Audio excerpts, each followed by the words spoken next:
भगवान ब्रह्मा के पुत्र धर्म और उसकी पत्नी मूर्ति के 2 पुत्र हुए थे, जिनका नाम नर और नारायण था।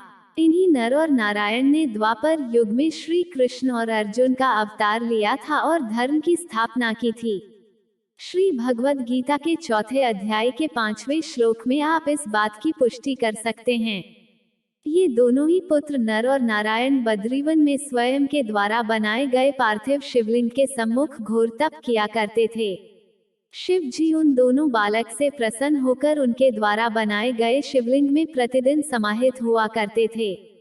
नर और नारायण की इस घोर तपस्या से प्रसन्न होकर शिव जी वहां प्रकट हुए। ऐसा देखकर दोनों बहुत प्रसन्न हुए।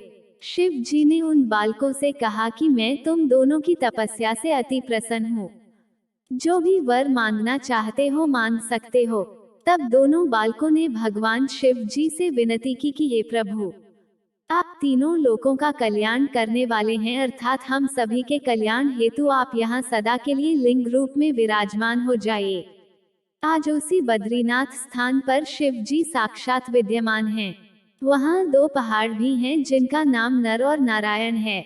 ऐसा माना जाता है कि केदारनाथ की तीर्थयात्रा करते समय यदि किसी की मृत्यु हो जाती है तो उसे मोक्ष की प्राप्ति होती है।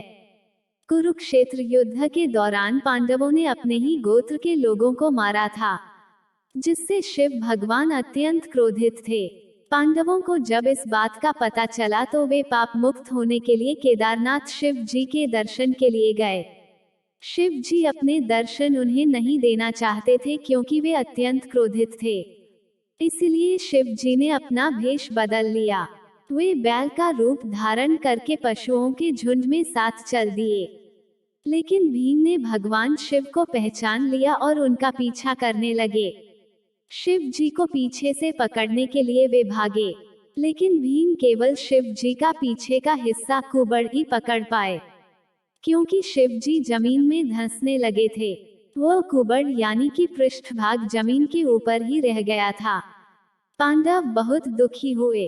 तब पांडवों ने वहां तपस्या की। तपस्या से शिव जी प्रसन्न हुए और आकाशवाणी की कि उसी पृष्ठभाग की पूजा अर्चना की जाए और पांडवों को श्राप मुक्त कर दिया। तब से ही उसी पृष्ठभाग को केदारनाथ के रूप में जाना जाता है।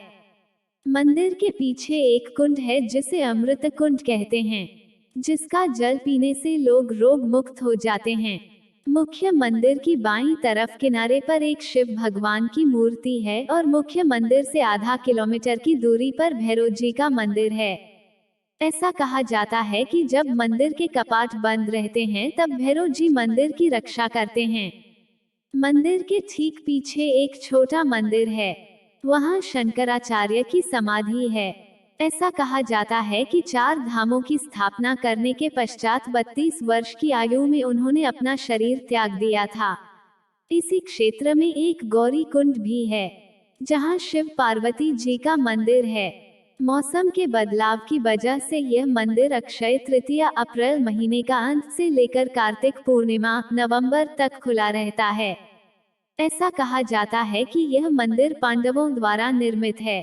हिंदी के महान साहित्यकार राहुल सांकृत्यायन के अनुसार यह मंदिर 12-13वीं शताब्दी का है। इस मंदिर का पुनः निर्माण आदि शंकराचार्य ने करवाया था। यह मंदिर वास्तुकला पर आधारित है। ऐसी मान्यता है कि यदि आप केवल बद्रीनाथ की यात्रा पर जाते हैं और केदारनाथ के दर्शन किए बिना वापस आ जाते हैं तो आपकी यात्रा अधूरी रहती है। केदारनाथ ज्योतिर्लिंग के दर्शन करने के साथ साथ नर और नारायण के दर्शन करना भी जरूरी है। सतयुग में उपमन्यु ने यहाँ भगवान शिव की आराधना की थी।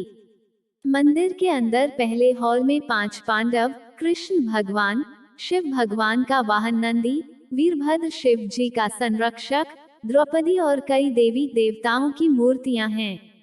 इस तीर्थ स्थल की यात्रा करना थोड़ा कठिन है क्योंकि ये पहाड़ों से घिरा हुआ है और मौसम भी कभी कभी प्रतिकूल हो जाता है।